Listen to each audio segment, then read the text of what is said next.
ধাক্কা 10 বরাদ্দ দিলেন। মানে এই অসততাগুলো না মানুষ পছন্দ করে একেবারে করাপ্ট মেন্টালিটি। এখন এগুলো বলার পরে যদি বট বাহিনী, অসৎ বাহিনী আমাকে গালাগালি করে, তাতে তো আমার কিছু যায় আসে না। আর সেটা আমার তাদের কাছে আমি জনপ্রিয় হতেও চাই না, আমি চোরের কাছে জনপ্রিয় হতে চাই না, আমি অসৎ মানুষের কাছে জনপ্রিয় হতে চাই না।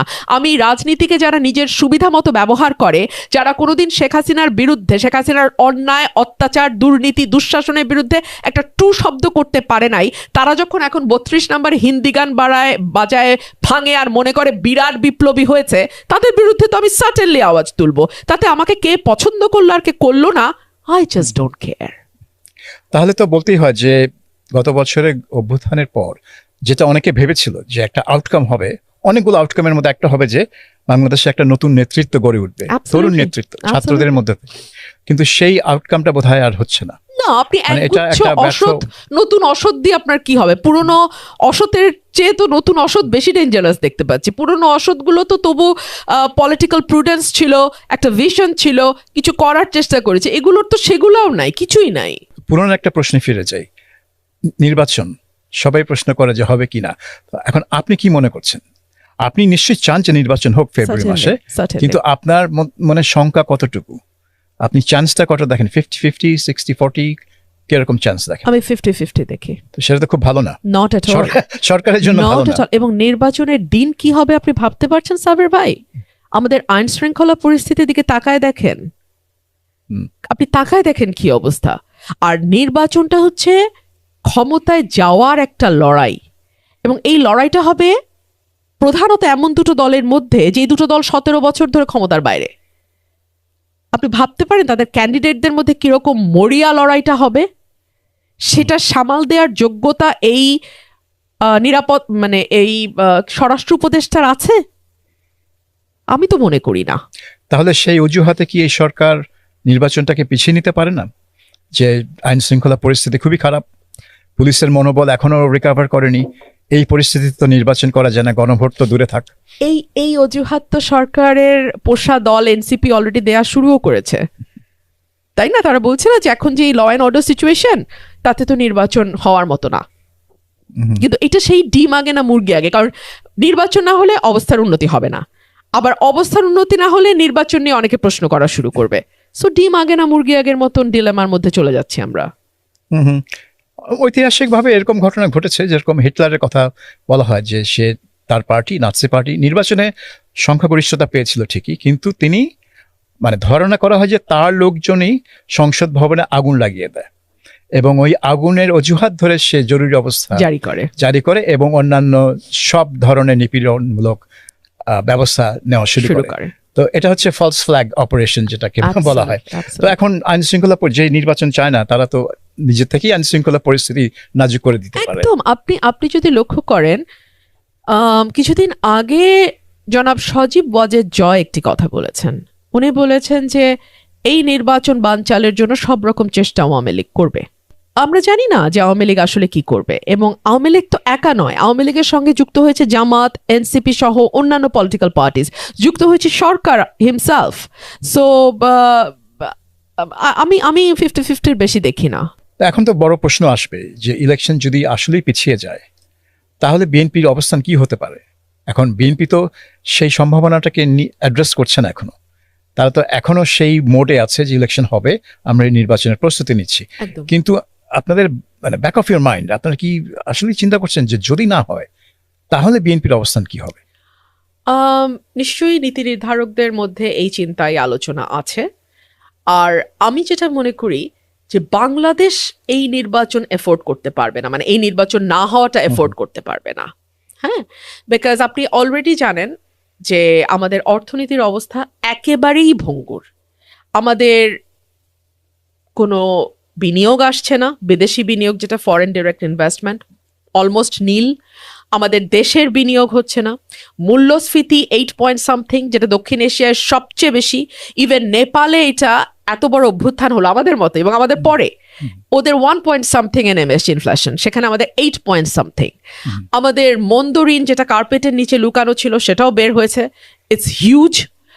এবং আমাদের সার্বিক অর্থনীতির অবস্থার মধ্যে কেবলমাত্র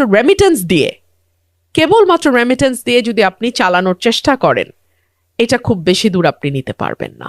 এবং এই ঝুঁকিটা, এই যে আনসার্টেনিটি, আনস্টেবিলিটি, এইগুলোর ঝুঁকি আসলে নেয়ার মতন আমাদের অবস্থা না।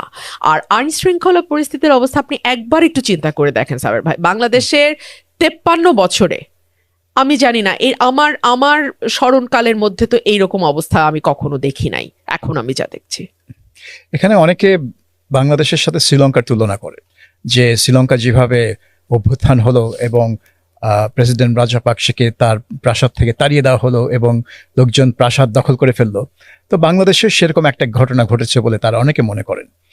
কিন্তু আপনি যদি দুটাকে মিলিয়ে দেখেন, শ্রীলঙ্কা কিন্তু তাদের সাংবিধানিক প্রক্রিয়াটা ব্যাহত করেনি। রাজাপাকসে পালিয়েছে, কিন্তু সিঙ্গাপুরে গিয়ে সে ঠিকই তার পদত্যাগপত্র ইমেল করে পাঠিয়ে দিয়েছে। আচ্ছা, দ্বিতীয়ত, তার জায়গায় কে প্রেসিডেন্ট হবে এটা কিন্তু কোনো এনজিও থেকে লোক এনে বসানো হয়নি।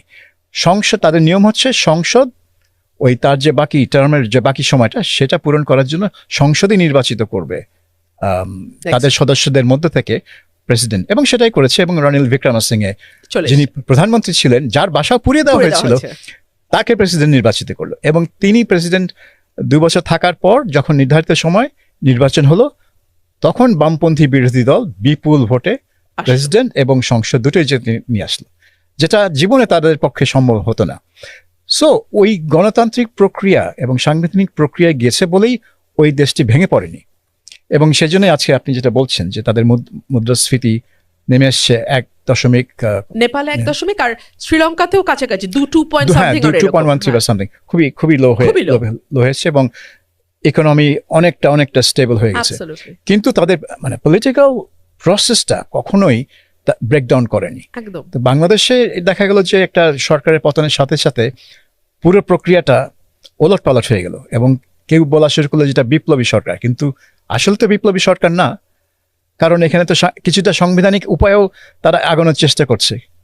আপনার কি মনে হয়, এটা কি আপনি বিপ্লবী সরকার বলবেন নাকি সাংবিধানিক সরকার বলবেন নাকি? আমার সমস্যাটা হচ্ছে, আমি যদি নাগরিক সমাজের সদস্য হতাম, আমার পক্ষে আপনার প্রশ্নের উত্তর এক কথায় দিয়ে দেওয়া খুব সহজ হতো।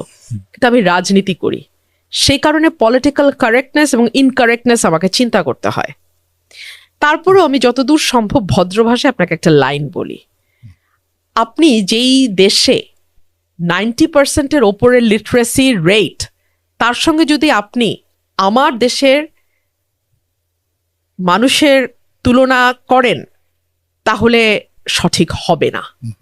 এবং ওদের এই শিক্ষার হারটা আজকে থেকে হয়নি। ওদের এই সভ্যতা, শিক্ষা, ওদের যেই আমি কি বলবো, ওদের যেই মানসিক গঠন, তার কোনোটার সঙ্গে আপনি এই দেশকে তুলনা করলে আপনাকে হতাশ হতে হবে। হ্যাঁ, আমি এত ক্ষুদ্র ক্ষুদ্র ব্যক্তি স্বার্থকেন্দ্রিক মানুষের সমন্বয় খুব কম দেশে আছে সাবের ভাই। আমি অনেক দরিদ্র দেশে গেছি, এই কথাটা আমি বলি খুব, যে আমি আফ্রিকার অনেক দেশে গেছি। ইভেন কিছুদিন আগেই আমি একটা কনফারেন্সে গিয়েছিলাম পশ্চিমের একটা দেশে, সেখানে সিরিয়া, তারপরে ঘানা, নাইজেরিয়া, সেখান থেকেও মানুষ এসেছিলেন। এবং এরকম প্রায় কনফারেন্স আমার দেখা হয় নানান দেশের মানুষের সঙ্গে। আমি এরকম কালেকটিভ অসভ্য দেশ কোথাও দেখি নাই। আমি দুঃখিত, এটা পলিটিক্যাল ইনকারেক্ট কথা আমি বললাম, কিন্তু এটা সত্য। অসভ্য কোন অর্থে? সর্ব অর্থে। আপনি কোন অর্থে নয় বলেন। আমরা ধরুন একটা সমাজে মার্জিনালাইজড পিপল কেমন থাকে, অপেক্ষাকৃত দুর্বল মানুষের উপরে আপনার আচরণ কেমন, সেটা নির্ভর করে আপনি কতটা সভ্য। হ্যাঁ, ধরুন একজন নারী, তিনি শারীরিকভাবে কিছুটা দুর্বল বলে আপনি তার পোশাক নিয়ে যেভাবে জঘন্য ভাষায় সামাজিক যোগাযোগ মাধ্যমে কথা বলেন, কিংবা তার লুক নিয়ে, তার অ্যাপিয়ারেন্স নিয়ে, তার কথা নিয়ে, তার টোন নিয়ে, তার বয়স নিয়ে, তার ব্যক্তি জীবন নিয়ে, আমার মনে হয় না এটা পৃথিবীর কোনো দেশে আর হয়। এবং এটা নিয়ে কারো কোনো রকম লজ্জাবোধ নাই। ধরুন আমেরিকার ট্যাক্সি চালকও আপনার দেশের বিরাট নেতা হয়ে যেতে পারে ইউটিউবে, যার হয়তো পারিবারিক পরিচয় টরিচয় বাদই দেন, লেখাপড়াও হয়তো বুঝতেই পারেন যে ফার্স্ট জেনারেশন হয়তো কোনো মতে হয়তো লিখছে বা পড়ছে, কিন্তু সে আপনার একটা বড় অংশকে লিড করছে, বড় অংশের মধ্যে ন্যারেটিভ তৈরি করছে, বড় অংশকে গাইড করছে, এবং আপনি গাইডেড হচ্ছেন এরকম একটা এই ক্লাসের একটা মানুষকে দ্বারা। সো এইগুলো নিয়ে যখন আমি কথা বলবো, এটা পলিটিক্যাল ইনকারেক্ট কথা, কারণ এগুলোর তো একটা ব্যাকফায়ার করবে আমাকে। এই কথাগুলো তো আর আমি আজকে বলে যাব আর আমার উপরে এটার ব্যাকফায়ার আসবে না তা তো না, আসবে। আপনি বলছেন যে এটা পলিটিক্যালি ইনকারেক্ট কথা, ইনকারেক্ট কথা হতে পারে, পলিটিক্যালি ইনকারেক্ট কথা হতে পারে, কিন্তু আমরা একটা জিনিস দেখলাম যখন এই জুলাই সনদটা স্বাক্ষর হলো, তখন মোহাম্মদ ইউনূস এটার ঘোষণা দিলেন যে বাংলাদেশ এখন বর্বর যুগ থেকে সভ্য যুগে প্রবেশ করলো। তার মানে কি, ওই জুলাই সনদ সই করার দিন পর্যন্ত বাংলাদেশ বর্বরতার মধ্যে ছিল, আর হঠাৎ করে একদিনে একটা কাগজে সই করে বাংলাদেশ সভ্য হয়ে গেল। তো সেটাও কি পলিটিক্যাল ইনকারেক্ট না? এটা তো আমার কাছে খুবই আপত্তিকর বক্তব্য ছিল। আপনি এমন একজন মানুষকে নিয়ে আমাকে প্রশ্নটি করেছেন যিনি দেশের চেয়ে বিদেশে থাকতে বেশি স্বচ্ছন্দ বোধ করেন। আপনি এমন একজন ব্যক্তিকে নিয়ে প্রশ্নটি করেছেন যিনি দেশের গণমাধ্যমকে সাক্ষাৎকার দেন না, কিন্তু মাহদি আমিনের একটা প্রাইভেট চ্যানেলে গিয়ে তিনি কথা বলতে স্বাচ্ছন্দ্য বোধ করেন। আপনি এমন একজন ব্যক্তিকে নিয়ে আমাকে প্রশ্নটি করেছেন যিনি মনে করেন বিদেশে ডুয়াল সিটিজেনশিপ থাকলেই তাকে উপদেষ্টা পরিষদে জায়গা দেয়া একটা যোগ্যতার মাপকাঠি। তো আপনি যদি এমন একজন ব্যক্তি সম্পর্কে আমাকে প্রশ্নটি করেন, আমি আপনাকে কি জবাব দেব আপনি আমাকে বলেন। আর দেখুন, আমি একটু মনে করিয়ে দেই, ওনার সময়েই লাশ কবর থেকে তুলে পোড়ানোর সংস্কৃতি চালু হয়েছে বাংলাদেশের জীবনে। এই আমরা, হ্যাঁ আমি তো বলেছি আমাদের কালেকটিভ আনসিভিলাইজড ব্যবহার আছে, কিন্তু ওটা অত দূর যায় নাই 53 বছরে যে কবর থেকে লাশ তুলে পোড়ানো হবে। আপনি যে ব্যক্তিকে নিয়ে প্রশ্নটি করছেন তার শাসনামলে কবর থেকে লাশ তুলে পোড়ানো হয়েছে। তার শাসনামলে মেয়েদেরকে বাসে, রাস্তায় হেনস্থাকারীকে ফুলের মালা দিয়ে থানা থেকে বের করা হয়েছে। আপনি এমন একজন ব্যক্তিকে নিয়ে প্রশ্নটি করছেন যার শাসন আমলে আমরা দেখেছি মেয়েদের ফুটবল খেলা তৌহিদি জনতা বন্ধ করে দিয়েছে। আপনি এমন একজন শাসকের কথা বলছেন বা এমন একজন ব্যক্তির কথা বলছেন যিনি 80 বছর বয়সেও 100 বছর রাজত্ব করার স্বপ্ন দেখেন, এবং সেটাও উইদাউট ভোট। আপনি আমাকে এমন একজন ব্যক্তিকে নিয়ে প্রশ্নটি করছেন যার সময়ে বাংলাদেশ শুধু অর্থনীতির দিক থেকে নয়, সামাজিক, সাংস্কৃতিক, মননশীলতার দিক থেকেও পেছনে হাঁটছে। সো আমি আসলে কি জবাব দেব? আমার মনে হয় জবাব আপনি দিয়ে দিয়েছেন। আপনার সব বক্তব্যে এক ধরনের জবাব, এক ধরনের না, আমার মনে হয় পরিষ্কার জবাবই এসছে। কিন্তু এটা শুধু আমি না, আমার মনে হয় অনেক অনেক লোকই ওনার এই মন্তব্যটা নিয়ে আপত্তি প্রকাশ করেছেন। ঢাকা ইউনিভার্সিটির যে টিচার্স নেটওয়ার্ক আছে তারা একটা বিবৃতি দিয়ে এটার তীব্র প্রতিবাদ করেছিল, কিন্তু সরকার থেকে এটা প্রত্যাহার করা হয়নি বা কোনো ধরনের অ্যাপোলজিও সিক করা হয়নি। তো সেটাই আরেকটা জিনিস বলে দেয় আর কি। তো এখন আমরা যদি এই সার্বিক পরিস্থিতি দেখি বাংলাদেশের, আমি রাজনীতির বাইরে যদি যাই, আমরা তো রাজনীতি নিয়ে অনেক আলাপ করলাম, এখন রাজনীতির বাইরে আপনার দেশের ভবিষ্যৎটা কোন দিকে দেখছেন? মানে শ্রীলঙ্কার কথা একটু টাচ করা হলো, নেপালও হয়তো এই 5ই মার্চ তাদের নির্বাচন হবে, অলরেডি ঘোষণা দিয়ে দিয়েছে, এবং সুশীলা কার্কি এসেই ঘোষণাটা দিয়েছে। একদিনও এটার জন্য সময় নেয়নি, কারণ তার কোনো ইচ্ছা নাই বছরের পর বছর ক্ষমতায় থাকা। তো বাংলাদেশে এখন ওখানে আমরা ধরে নিচ্ছি যে ওখানে সমাজ অনেক স্থিতিশীল থাকবে এবং লেখাপড়া, অর্থনীতি যেভাবে চলা যাবে আছে। তো কিন্তু বাংলাদেশে যেই ধরনের অবস্থা চলছে, গত বছরের জুলাই থেকে যখন থেকে ছাত্রদের আন্দোলন শুরু হলো, তারপর তো শেখ হাসিনার পতনের পরও তো অনেক দিন কলেজ, ইউনিভার্সিটিতে এক ধরনের অস্থির পরিবেশ ছিল, যেখানে মব গিয়ে বিভিন্ন কক্ষে টিচারদেরকে পদত্যাগ করতে বাধ্য করেছে, প্রতিষ্ঠান থেকে তাড়িয়ে দিয়েছে। তো সেগুলো হয়তো এখন কমে গেছে, কিন্তু এই ছাত্ররা বা এই যে জেনারেশন, তারা কি সেই পড়ালেখার যেখানে ফেরা দরকার সেখানে ফিরতে পারছে বা ফিরতে পারবে আগামী 2-3 বছরে?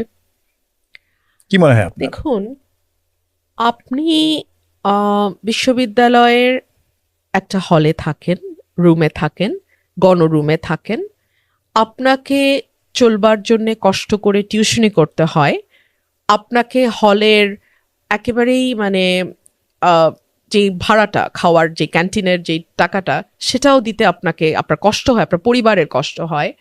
সেই জায়গা থেকে আপনি হঠাৎ দেখলেন, আরে আরে আমি তো কোটি কোটি টাকা ইনকাম করতে পারি, একে বদলি, তাকে নিয়োগ, তাকে সরিয়ে দিয়ে আমি তো কোটি কোটি টাকা ইনকাম করতে পারি আমার ব্যবসায়ীদেরকে ব্ল্যাকমেইল করে, আমি তো কোটি কোটি টাকা ইনকাম করতে পারি একটা পদায়ন বা নিয়োগের মাধ্যমে। আমি কেন পড়তে বসবো, আমি কেন বই খাতার দিকে ফিরে যাব? ওটা তো আমার জায়গা না।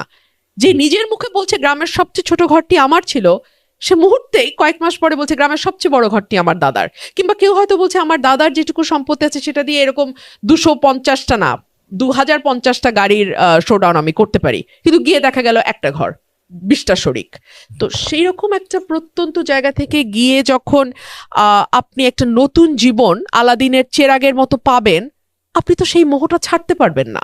তো আপনি কেন আশা করছেন যে বাংলাদেশ খুব দ্রুতই একটা স্থিতিশীলতার দিকে যাবে? আমি তা মনে করি না। আশা করছিলাম, আমি প্রশ্ন করছিলাম আপনি আপনার কি ধারণা সেটা জানার জন্য প্রশ্ন করছিলাম। তো এটা অনেকেরই মত, এটা শুধু আমার শঙ্কা না, অনেকেরই শঙ্কা যে এটার প্রভাবটা খুবই খারাপ এবং এই প্রভাবটা বেশ কিছুদিন ধরে চলবে।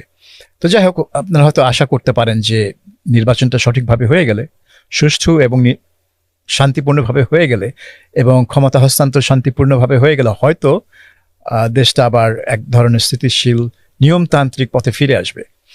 কিন্তু এখন ওটা পরের কথা। আগে আমাদের অনুষ্ঠানে প্রায় অনেক শেষ পর্যায়ে এসে গেছি। আপনি পেশায় আইনজীবী, সুপ্রিম কোর্টের অ্যাডভোকেট। তো আইন প্রফেশনও আজকাল এই গত 1-1.5 বছরে, শুধু 1-1.5 বছরে না, আগেও যেরকম প্রশ্নের মুখে ছিল, যেভাবে আইনকে ব্যবহার করে বিগত আওয়ামী লীগ সরকার তার প্রতিপক্ষকে ঘায়েল করার চেষ্টা করেছে, এই গত 1.5 বছরেও এই অন্তর্বর্তীকালীন সরকার তারাও আইনকে ব্যবহার করে তাদের চোখে যারা প্রতিপক্ষ তাদেরকে ঘায়েল করার চেষ্টা করেছে বলে অভিযোগ আছে। এবং শুধু অভিযোগ না, আমরা এটা প্রকাশ্যে দেখছি যে আরবিট্রারি অ্যারেস্ট, মিথ্যা মামলার দিয়ে গ্রেফতার এবং মাসের পর মাস জামিন না দিয়ে জেলে রাখা। তো এই পরিস্থিতিতে আপনি যে একজন আইনজীবী, আপনার নিজের প্রফেশনাল কার্যক্রম সম্পর্কে আপনার কি অ্যাসেসমেন্ট, কি ধারণা এবং বিশ্লেষণ? আমি কষ্ট নিয়ে বলি যে আমরা আশা করেছিলাম একটা বড় ধরনের পরিবর্তন ধীরে ধীরে সূচিত হবে, সূচনাটা হবে, হলো না। ধরুন এসকে সিনহাকে যখন সরিয়ে দেয়া হলো খুবই ইল্লিগাল ওয়েতে, বন্দুকের নলের মুখে, আমরা কিন্তু তীব্রভাবে, আমি ভীষণভাবে সমালোচনা করেছি, আর সবাই করেছে, আমিও ভীষণ সমালোচনা করেছি। আমরা দেখলাম যে শেখ হাসিনা যখন চলে গেলেন, পালিয়ে গেলেন, তখন বায়তুল মোকাররমের খতিব থেকে শুরু করে সবাই পালিয়ে গেল। আমরা কি পারতাম না আমাদের অ্যাপেলেট ডিভিশনে যারা যে জজদেরকে আমরা মব করে, হাসনাত সার্জিসরা মব করে গিয়ে সুপ্রিম কোর্ট থেকে বিদায় করলো, তাদেরকে সুপ্রিম জুডিশিয়াল কাউন্সিল করে একটা প্রপার প্রসিজিওর ফলো করে তাদেরকে আইনের আওতায় যদি আনার হয় এনে তাদের বিচার করতে? একটা দৃষ্টান্ত শুরু, মানে জাস্ট একটা মানে প্রথম পদক্ষেপ হিসেবে আমরা কি এটা করতে পারতাম না? আমরা করি নাই। আমরা কি পারতাম না যে শেখ হাসিনার সময় হরে দরে সবাইকে মামলা দেওয়া হতো? আমার নামে খুনের মামলা আছে 3টা, ডিজিটাল সিকিউরিটির মামলা আছে 6টা, আমার টোটাল 9টা না 10টা মামলা। তো এই যে খুনের মামলা, জজ সাহেবের বাড়ি ভাঙার মামলা, আমার ডিজিটাল সিকিউরিটির মামলা, যে এই ওয়েবসাইটগুলো আমার না, আমি চালাই না, সেগুলো নিয়ে আমাকে মামলা দিয়েছে, ভুয়া মামলা সোজা কথা। তো এই ভুয়া মামলার অবসান করতে কিন্তু আমরা কি দেখলাম? 5ই অগস্টের পর একটা বাণিজ্য দোকান খুলে গেল মামলার। কিরকম দোকান? এই দোকানে ধরেন আপনাকে আমি ব্যক্তিগতভাবে অপছন্দ করি, আপনার সাথে আমার জমি নিয়ে প্রবলেম আছে, আপনাকে আমি ফ্যাসিস্টের দোষর বলে পাশের থানায় মামলা করে দিলাম এবং কোনো রকম কোনো যাচাই বাছাই ছাড়া আপনাকে কারাগারে নেওয়া হলো। আবার আমি আপনার কাছ থেকে 10 লক্ষ টাকার বিনিময়ে আমি আবার একটা প্রত্যয়নপত্র দিলাম যে না, সাবের মোস্তফা এই ফ্যাসিস্টের দোষর হিসেবে কাজ করে নাই, ভুলবশত তার নাম আমি বলেছি। দেখেন বাণিজ্যটা একবার চিন্তা করেন। আপনাকে আমার জেল খাটানোর ইচ্ছা, জেলও খাটালাম, আবার 10 লাখ টাকার বিনিময়ে আপনার কাছ থেকে আমি ওই কাগজটাও দিলাম।